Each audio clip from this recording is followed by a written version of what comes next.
bila Allah Ta'ala lagi penyakit yang banyak. Dah daripada min syafa'i arba'un. Berbah golongan ditutup oleh Allah Ta'ala kegunci hana ke buka-buka. Nyoka ketimpa oleh Allah Ta'ala dengan kejahatan-kejahatan yang hana balik. Nyo berarti kagetup oleh Allah Ta'ala. Kagetup mata hati, kegunci. Sama dengan berarti burungnya hana lili berarti. Hana faedah, hana makna liudik. Nantah yang pertama kaswatun kalbi, kiri hati. Kaswah, urang kakenang penyakit kaswatul qulub. Nyo menyatakan di hati nyo yang kakenang penyakit kaswatul qulub. Nyo berarti dia mana cara ali. Nyo hana ada memulai dan nyo nyat ada urang musruban menjubah merida. Karena dia yang mampu ubah hati dan nyo hanya dengan nasihat, dengan zikir, dengan baca Quran, dengan daduk ulama. Kedua, wal jumudul aini. Urang yang kagetup di Allah Ta'ala kebaikan dan urang yang sengsara tapi han sip dan han akan tenang-tenang, han mangat-mangat di urang yang diberi kehidupan di dunia. Wal judul aini, mata yang berputri di Allah Ta'ala. Di mana makna yang berputri? Mata yang matanya harus dikalan ulama, harus dikalan kitab, harus dikalan Quran, harus dikalan zikir, harus dikalan kepada kebaikan-kebaikan. Utrajik matanya yang selalu memandang yang haram. Jangan yang apa ni? Kali tanya, segala mata tanya guna tamu. Mata yang dilihat di matanya ke.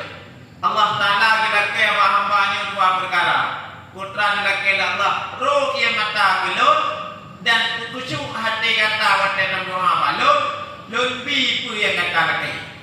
Yang juga Allah Ta'ala yang dah di kursi ini bukan lagi. Kemudian yang kelai manusia yang ketimpa oleh Allah Ta'ala penyakit gunung dan urungnya kiri hati dan manusianya disumbat oleh Allah Ta'ala dibupuk daripada kebaikan-kebaikan, han terbuka oleh kebaikan, hana kalah oleh kepada kebaikan, kenasihat dan kemati dan ulama adalah wa hirsun.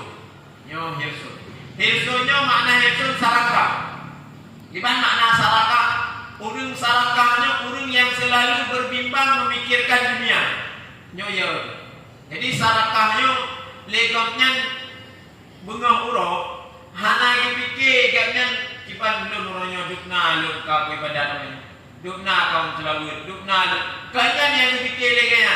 Hanya katnya dari dunia sampai sepot selalu memandangkan hirsun, arti kata dikejarkan dunia. Puronyo hana pasti tebu, puronyo hana bere, puronyo kebacara dulu, puronyo kebacara menampek. Jadi ganyan selalu yang dibayangkan, dikejarkan adalah hirsun. Hati ganyan disumpahkan dengan dunia. Wangkut watulul amal, makna tulul amal panjang angan-angan, panjang keinginan. Jadi tanya orangnya hana lahir syukur, hana lahir dengan hati katanya menerima terhadap yang Allah tentukan.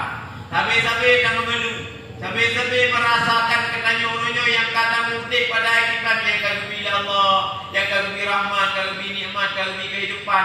Tapi dia mentang orangnya ada yang kagumi Allah Ta'ala dan hana merasa baik, hana merasa cukup. Sehingga katanya buat mulut amal banyak angan-angan katanya. Kurle